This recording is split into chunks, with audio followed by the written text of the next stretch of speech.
하나님께서 오늘 우리에게 주시는 말씀은 사무엘상 7장 5절에서부터 12절까지 말씀입니다.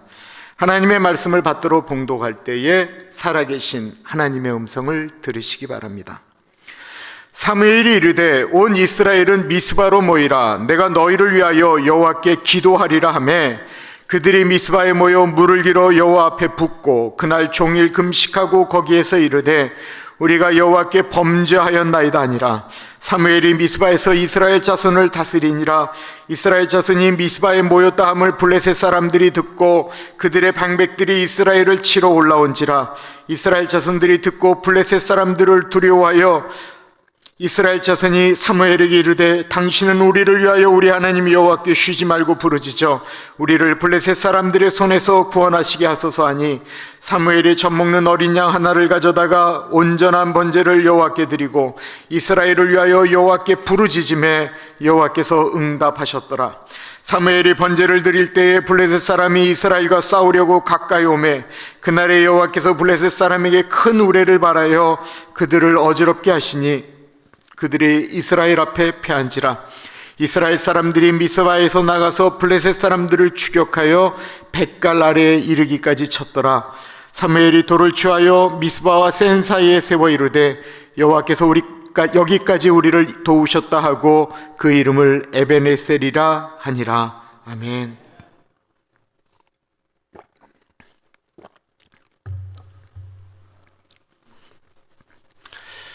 우리 어르신들 앞에서 나이 이야기하면 참 죄송하지만 제 나이가 곧 57세가 됩니다.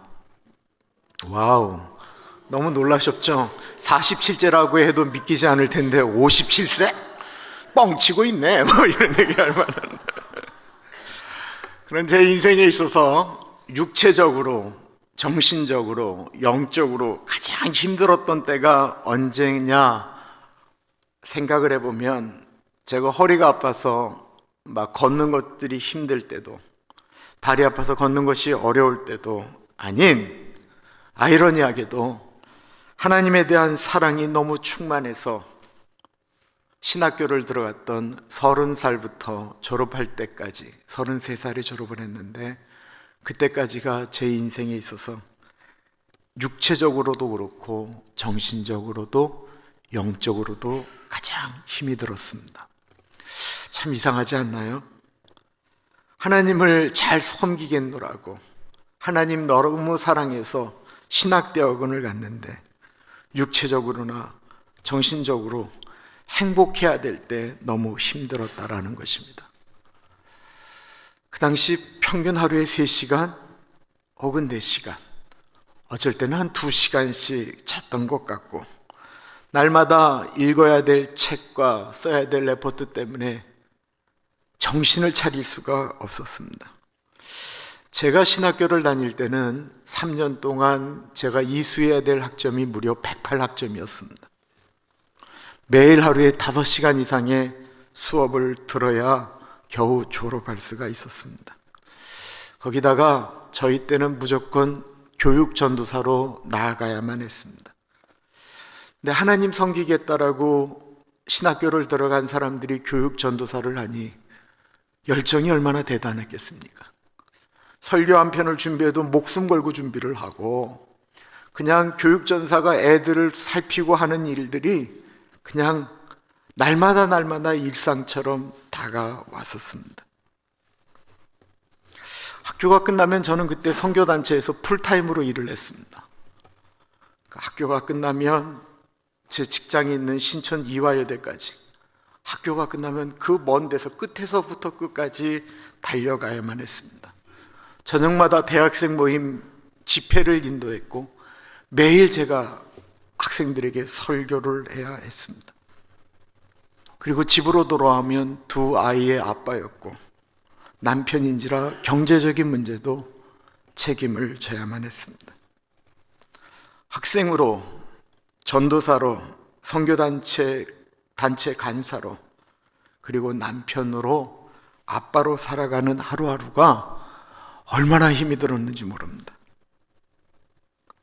그래도 저는 서울에서 전도사를 하고 있었고 또한 선교단체에서 풀타임으로 밤에까지 일을 하고 있었기 때문에 형편이 좀 나았습니다. 내 인생이 너무 힘들어서 쉬는 시간에 채플실에 들어가서 기도라도 하려 치면 너무 형편이 어려운 전도사님들이 그 채플실에서 기도하고 있는 거예요. 그러면 기도가 대부분 이런 거였어요. 하나님, 돈 좀 주세요. 등록금 좀 주세요. 생활비 좀 주세요. 막 울면서 소리 지르는 그 신학생들의 기도 소리가 있으면 감히 내 기도를 할 수가 없어요. 그러면 대체로 신학생들이 다 그 기도 들으면 주머니를 털어서 돈을 조용히 그 기도하는 분 옆에 놓고 나와야만 했어요. 신학교를 가면 예수님 사랑하는 사람들이 모여 있으니까 서로 격려하고 서로 축복하고 막 이렇게 막 뜨거운 사랑의 분위기가 있어야 되는데 전혀 그런 여유가 없었습니다. 얼굴들은 다 누렇게 떠 있었고요. 눈들은 충혈되어져 있었고 경제적인 형편들이 다 어려웠기 때문에 같이 밥을 먹는 데 되든지 애찬을 나눈다라는 것이 거의 쉽지가 않았습니다. 더군다나 가정을 가진 분들 중에는 전도사님은 은혜 받아서 신학교로 들어왔는데 이게 사모님하고 동의가 안 된 거예요. 그러면 매일 집에 가면 싸움이 일어나는 거예요. 사모님들은 제발 좀 신학하는 거 그만 반대한다고 얘기를 하면서 싸우다가 그 다음날 와서 신학을 공부하려고 하니 느낌이 어떻겠어요? 행복하지가 않은 겁니다. 우리는 교회에 다니면 우리가 다 천사가 돼야 된다라고 생각을 해요. 그 세상에 그런 착각이 없어요. 왜 교회 다니는 사람들이 저 모양이냐라고 얘기하는 거, 사람들이 얘기하는 거 충분히 이해할 수 있어요. 예수 안 믿는 사람들이 그렇게 얘기하는 건 이해할 수 있어요. 그러나 예수 믿는 우리들은 그런 식으로 얘기할 수 없어요. 우리가 우리 자신 잘 알잖아요. 우리가 예수를 믿어도 형편이 안 될 때가 있잖아요. 우리가 예수를 믿어도 여유가 없을 때가 있잖아요. 우리가 예수를 믿어도 누가 미울 때가 있잖아요. 어쩔 때는 겨우 예배 드리는 것마저도 우리가 힘들 때가 있다는 것입니다. 신학교 다닐 때 하나님의 은혜를 생각한다는 것이 너무 아이러니하게도 그것도 사치였습니다. 매일 아침마다 채플 시간이 있어서 예배를 학교에서 드렸는데 그때 하나님의 은혜 때문에 운 것이 아니고 너무들 힘이 들어서 울었던 사람들이 참 많았습니다. 이 자리에 계신 우리 사랑하는 교우들 중에서도 하나님의 은혜 때문에 우는 것이 아니라 너무 힘이 들기 때문에 너무 고통스럽고 너무 아파서 우시는 분들은 안 계십니까? 그러다가 이제 한 학기가 끝나게 되면 신학교는 종강 예배를 드리고는 그걸로 이제 끝이 나는 거예요. 종강 예배를 드리고 뒷문이 탁 열리면 이제 그 고통 가운데 해방되어지는 건데, 그럼 그 마지막 종강 예배가 얼마나 기다려지겠어요? 그러면 저희 교회 가끔 오셨던, 지금은 라미라다에 사시는 우리 서정훈 총장님이 늘 우리가 읽은 본문 말씀 사무엘상 7장 12절 말씀을 가지고 설교를 하셨습니다. 똑같은 설교를 하셨어요. 설교의 제목도 똑같은 에베네셀 하나님이었습니다. 에베네셀이라고 하는 뜻은 돕는 돌이다라고 하는 뜻입니다. 그리고 우리는 그것을 여기까지 인도하신 하나님을 기념하는 돌이다라고 이해하고 있습니다.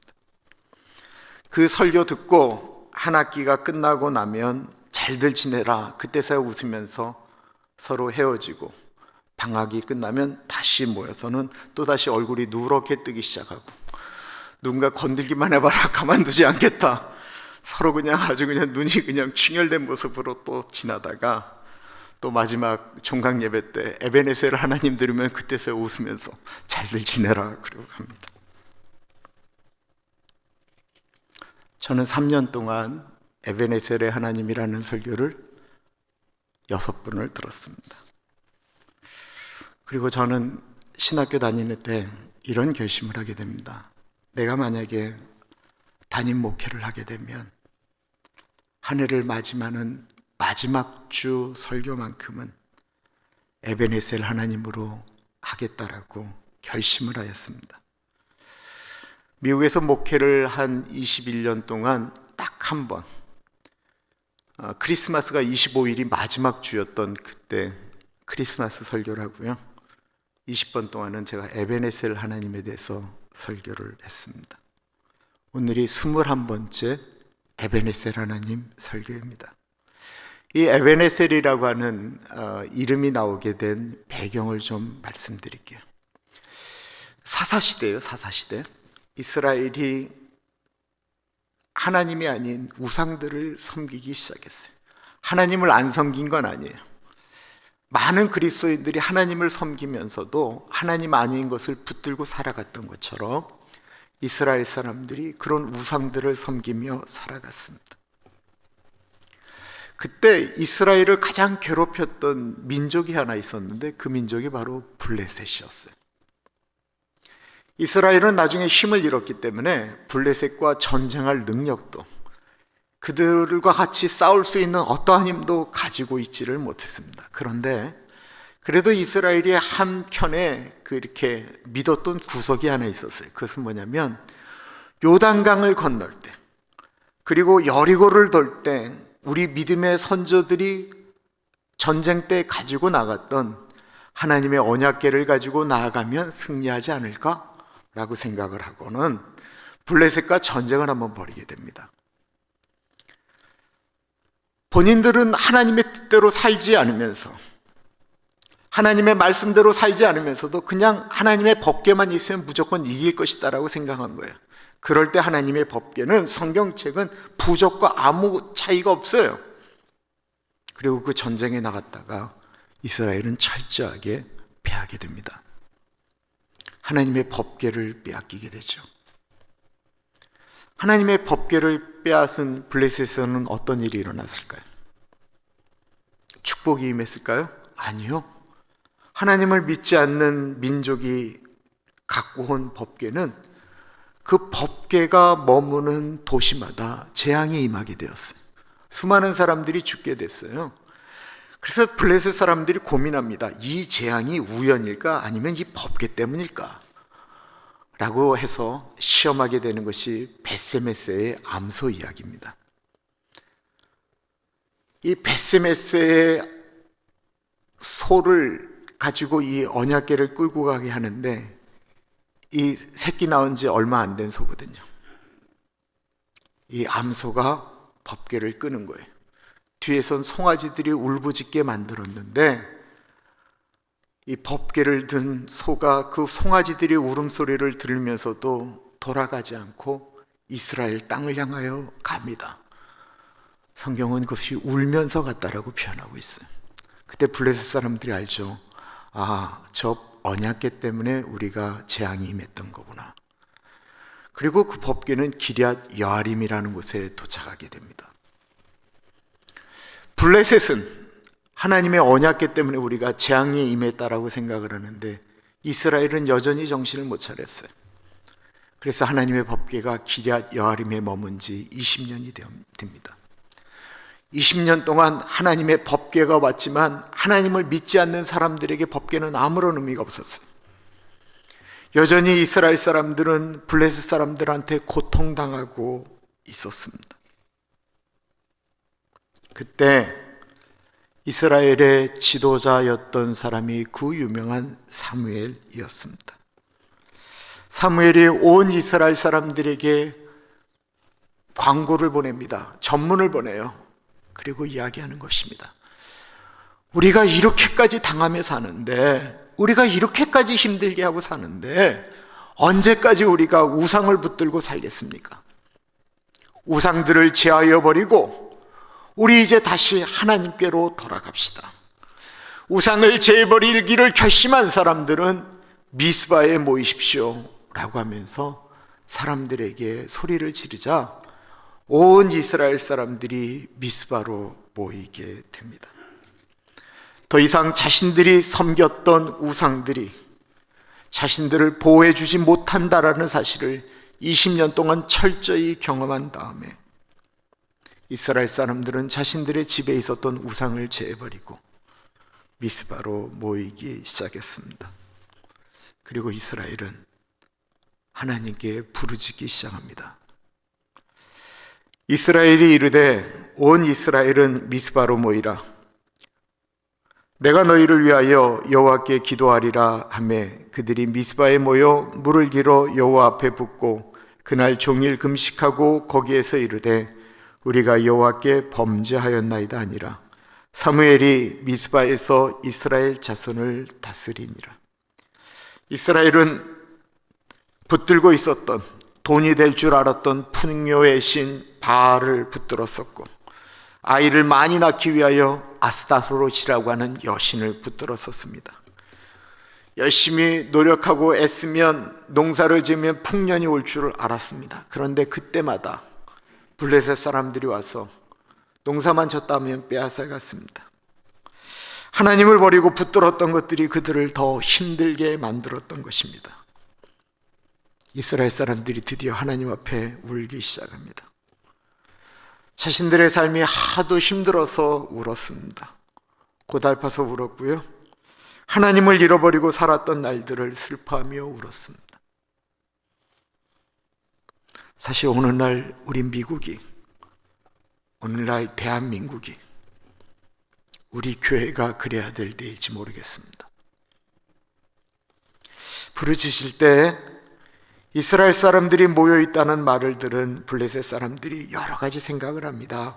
그들은 자신의 나라에 하나님의 언약궤가 있을 때 일어났던 그 재앙들이 생각나는 거예요. 이스라엘 사람들이 하나님을 찾게 되면 그 이스라엘이 얼마나 강해진다라고 하는 사실을 블레셋 사람들은 우려하였습니다. 사단이 제일 걱정하는 것은 교회에 돈이 많아지는 게 아닙니다. 사단이 제일 걱정하는 것은 우리가 건강해지는 것을 걱정하는 게 아닙니다. 사단이 제일 걱정하는 것은 예수의 사람들이 하나님을 찾는 것입니다. 사단이 제일 걱정하는 것은 하나님의 사람들이 모여 기도하는 것을 제일 걱정합니다. 블레셋 사람들은 이스라엘 사람들이 모인 미스바를 공격하기로 결정하였습니다. 이스라엘 자손이 미스바에 모였다 함을 블레셋 사람들이 듣고 그들의 방백들이 이스라엘을 치러 올라간지라. 이스라엘 자손들이 듣고 블레셋 사람들을 두려워하여 이스라엘 자손이 사무엘에게 이르되 당신은 우리를 위하여 우리 하나님 여호와께 쉬지 말고 부르짖어 우리를 블레셋 사람들의 손에서 구원하시게 하소서 하니. 이스라엘 사람들은 블레셋 사람들이 공격한다라는 말에 너무 두려움이 왔습니다. 두려울 수 있습니다. 예수 믿어도 두렵고요, 기도해도 두려울 수 있어요. 신실한 사람이라고 두려움이 없는 게 아니에요. 두려울 수 있어요. 그런데 두렵다고 이스라엘 사람들이 도망갔습니까? 너무나도 두려워서 자기 나름대로 살 길을 찾았나요? 놀랍게도 그 미스바에 모였던 이스라엘 사람들은 도망가지 않고 더 하나님께로 나아갔습니다. 사무엘을 중심으로 더 하나님께 기도하며 나아갔습니다. 사무엘이 젖 먹는 어린 양 하나를 가져다가 온전한 번제를 여호와께 드리고 이스라엘을 위하여 여호와께 부르짖음에 여호와께서 응답하셨더라. 이 구절이 참 쉬운 장면인 것 같은데 그렇지가 않아요. 미스바로 모이라고 할 때 사무엘이 군인 전투할 사람 모이라고 한 게 아니었어요. 이제 하나님 앞으로 돌아올 사람들, 하나님을 기억하는 사람들, 우상숭배 저버릴 사람들, 하나님만 섬길 사람들 모이라고 얘기를 했거든요. 그러니까 옛날에 은혜 경험했던 분들, 나이 드신 분들, 젊은 사람들, 주님 찾기에 갈급한 사람들, 더 이상 이제는 살 수 없었던 사람들이 그 미스바로 모인 거예요. 군인들이 아니었어요. 칼도 창도 방패도 아무도 없는 사람들이었어요. 그런 그들의 눈에 까맣게 블레셋 군사들이 몰려오는 것이 얼마나 무서웠겠습니까? 골리앗이 바로 이 블레셋 사람이었어요. 그러니까 이 블레셋 사람들은 다 몸집이 커요. 거인들이에요. 그러니까 그 사람들이 올 때 이스라엘의 사람들에게 있는 것은 두려움이었다라는 것입니다. 얼마나 무서웠겠어요. 어떤 사람들이 지금 우리가 이렇게 한가롭게 예배 드릴 때가 아니다라고 말할 수도 있습니다. 그런데 더 이상 도망갈 수가 없었습니다. 도망간다고 희망이 있는 게 아니었어요. 도망갈 수 없었기 때문에, 더 이상 숨을 데가 없었기 때문에 그들은 하나님 앞으로 나아갔다라는 것입니다. 알고 계세요? 도망갈 데가 많이 있으면 완전히 망가질 때까지 하나님을 안 찾아요. 근데 도망갈 데가 없는 게 은혜예요. 하나님밖에 도망갈 곳이 없는 게 소망이에요. 저쪽 벨리 지역에 존 메가더 목사님이라고 우리가 잘 아는 목사님이 한 분 계세요. 그레이스 커뮤니티 처치라고 하는 교회를 이끄시는 분인데 이제는 나이가 82세시죠. 그러나 이 미국에서 신앙생활했던 많은 분들이 아는 것이 그 존 메가더 목사님이에요.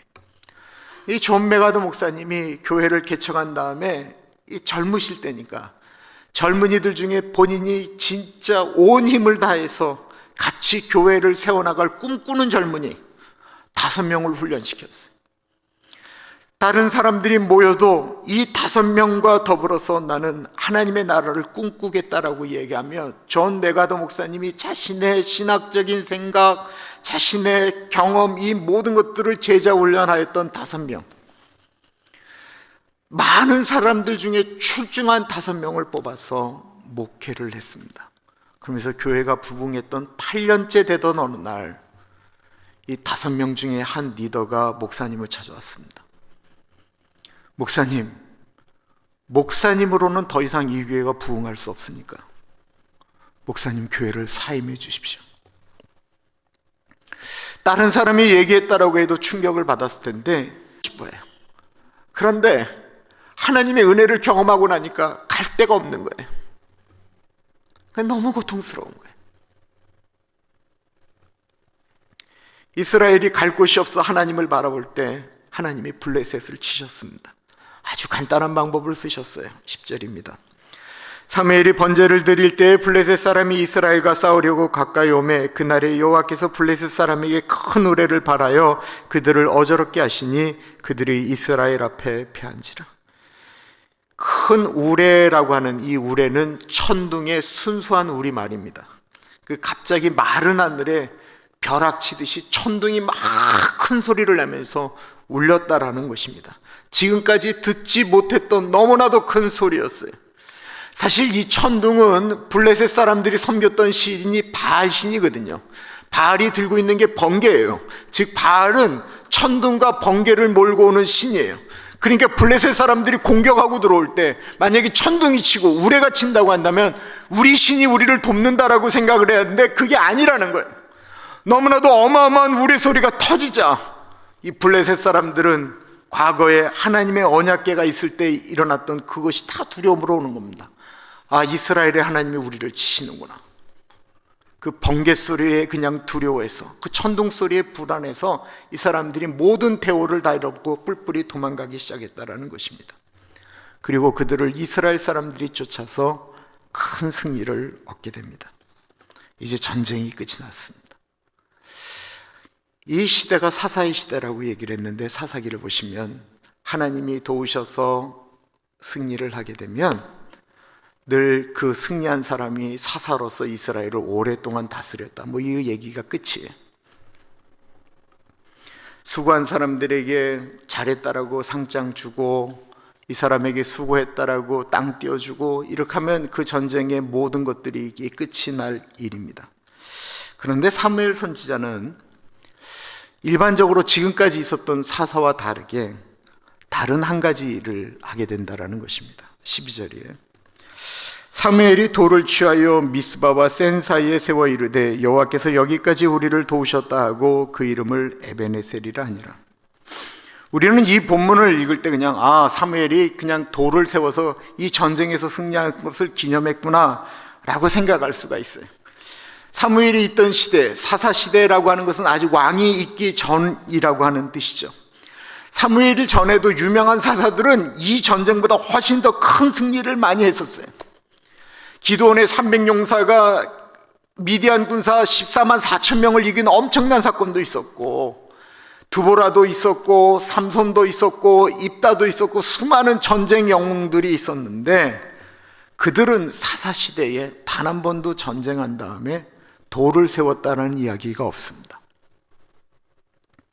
에베네셀, 히브리의 정확한 것, 돕는 돌이다라고 하는 뜻입니다. 그리고 이 돌이 세워져 있던 것은 20년 전 블레셋과의 싸움 가운데 언약궤를 들고 나갔지만 패했던 그곳에 돌을 다시 세웠다라는 것입니다. 즉 실패의 현장이었고 아픔의 현장이었고 고통의 현장, 눈물의 현장에, 그 현장에 우리가 진정으로 하나님을 붙들고 가면, 하나님과 동행하면 하나님께서 우리를 이끌어 가신다라고 하는 그 사실을 잊지 말라고 돌을 세웠다라는 것입니다. 사무엘은 제발 좀 잊지 말자고, 그 하나님을 기억하자고, 오늘 하루만이라도 우리가 우리에게 승리를 주신 하나님을 제발 좀 기억하자고 그 돌을 세웠던 것입니다. 앞에 언급한 신학교 시절, 아무리 노력을 해도, 아무리 기도를 해도, 아무리 예배를 드려도 달라지는 것이 없었어요. 힘든 일이 변화되지가 않았어요. 여전히 잠은 모자랐고 돈은 벌어야 됐고 가정도 교회도 모든 것들이 하나도 쉽지가 않았습니다. 그러니까 모든 학생들이 기다렸던 것은 더 공부하고 싶다가 아니었고, 마지막 종강 예배 드리면, 그 예배 드리면 끝이 나니까 그냥 마지막 종강 예배 드리는 날만 기다렸다라는 것입니다. 마지막으로 드려지는 그 종강 예배, 재빨리 예배가 끝나면 나갔는데 왜 총장님은 늘 설교가 에베네셀 하나님이었을까? 에베네셀 하나님이라고 하는 총장님의 설교를 들으면서 그때서야 우리 신학생들은 뒤를 돌아보기 시작했던 것입니다.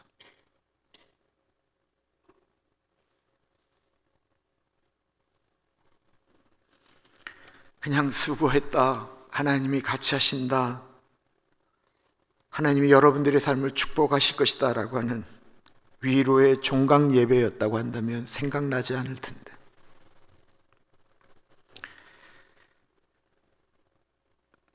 총장님이 에베네셀의 하나님이라고 하는 설교를 할 때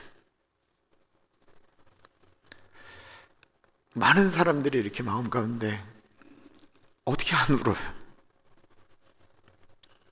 얼마나 힘들었는데 기도해도 해결해 주시는 것 같지도 않고 포기하고 싶었는데 어느 순간에 와서 그날 그 예배를 드리고 있으니까 참 섭섭하고 안타깝고 고통했는데, 하나님이 여기까지 우리를 인도해 주셨구나.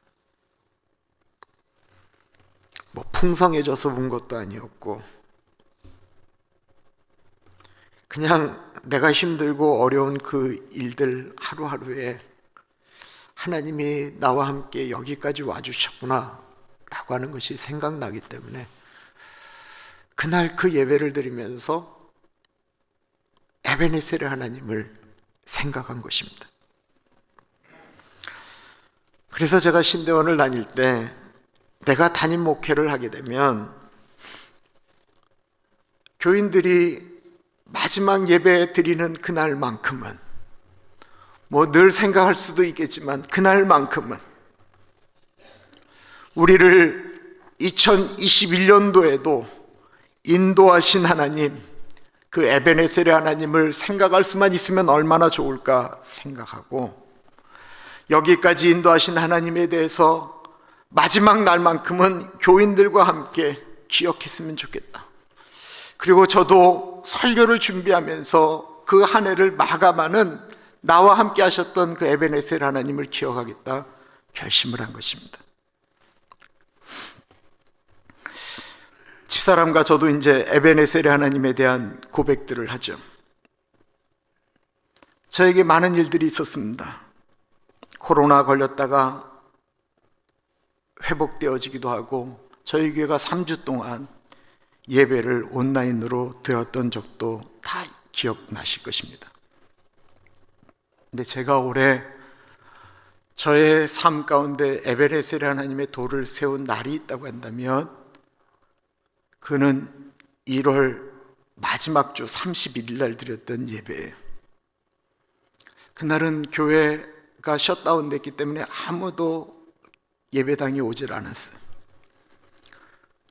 의학적으로 2주 정도 지나면 코로나에서 회복되어졌다라고 얘기되어졌던 날, 저하고 집사람이 둘이서 와서 여기서 예배를 드렸어요.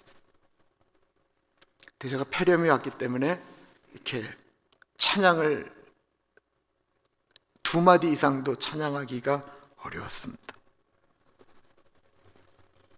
찬양도 짧게 하고 집사람 앞에서 제가 설교를 했습니다. 그때는 그냥 기억하지 못하고 그냥 그 예배를 드리고 끝이 났는데, 제가 올해 하나님께서 나에게 주신 에베네셀 하나님, 뭐 여러 장면들이 다 있지만 그날 내가 드렸던 그 예배에 그냥 막 생각이 나면서 에베네셀의 하나님에 대한 고백을 드리게 되었습니다.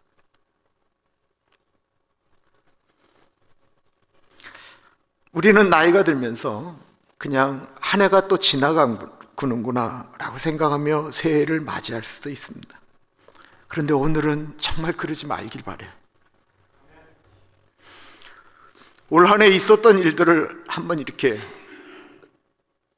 되새겨 보는 것입니다. 그리고 어떤 순간순간에 나와 함께 하셨던 그 에베네셀의 하나님, 그냥 지나간 것이 아니고 나와 함께 하셨던 그 날에 에베네셀의 하나님을 우리가 한번 이렇게 묵상하는 거예요. 오늘 혹시 부부가 같이 오셔서 집에 돌아가시는 차 안에서 그냥 가지 마시고 그 차 안에서 둘이 한번 나누어 보세요.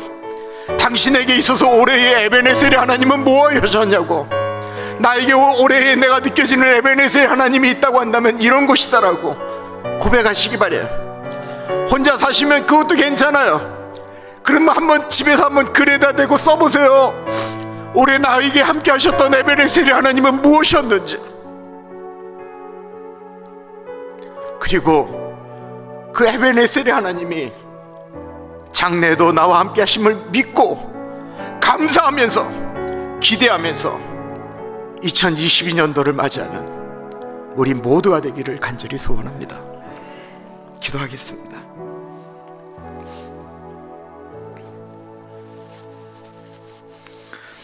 참으로 존귀하신 하나님, 에베네셀 하나님을 기억합니다. 인생의 뒷자락을 돌아봅니다. 지금까지 지내온 것이 내가 한 것이 아닌 하나님 아버지의 은혜임을 고백합니다. 한 해를 지나가는데 그냥 또 아무 일도 없었다라는 듯이 새해를 맞이하는 것이 아니고 우리의 인생에 역사하신 하나님, 지금까지 도와주신 에베네셀의 하나님을 붙들고 살아가는 우리들이 되게 하여 주옵소서. 하나님께 드리는 예물 가운데 갇혀여 주십시오. 내가 갖고 있는 것이 내 것이 아니고 하나님의 것임을 고백하며 드리는 예물 가운데 갇혀여 주시고, 또한 그 예물이 바르게 선용되어질 수 있도록 당회원들에게 은혜 주옵소서. 꽃헌금 드립니다. 장수미 집사님 가운데 갇혀여 주옵소서.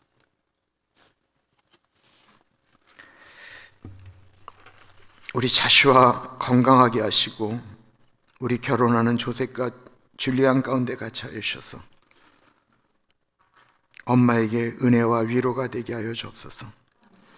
홍성수 집사님 붙잡아 주옵소서. 우리 주애와 다혜 가운데 갇혀여 주시고, 홍 집사님 두 아이를 그렇게 열심히 키우는데 두 아이에게 결핍이 일어나지 않게 하여 주옵소서. 변재무 장로님 가운데 갇혀여 주시고, 우리 데니스, 정미자매, 전이, 존, 신디 가운데 갇혀여 주시고, 시몬과 루크에게 만남의 축복을 허락하여 주옵소서. 우리 박성규 집사님 건강하게 하여 주옵소서. 박미성 권사님에게 건강의 은혜를 허락하여 주옵소서. 우리 경드 경제 주용자매 가운데 갇혀여 주셔서 멀리 떨어져 있지만 두 분에게 위로와 기쁨이 되게 하여 주옵소서. 참으로 존귀하신 예수님 이름으로 감사하며 기도합니다. 아멘. 우리 그 자리에서 일어나서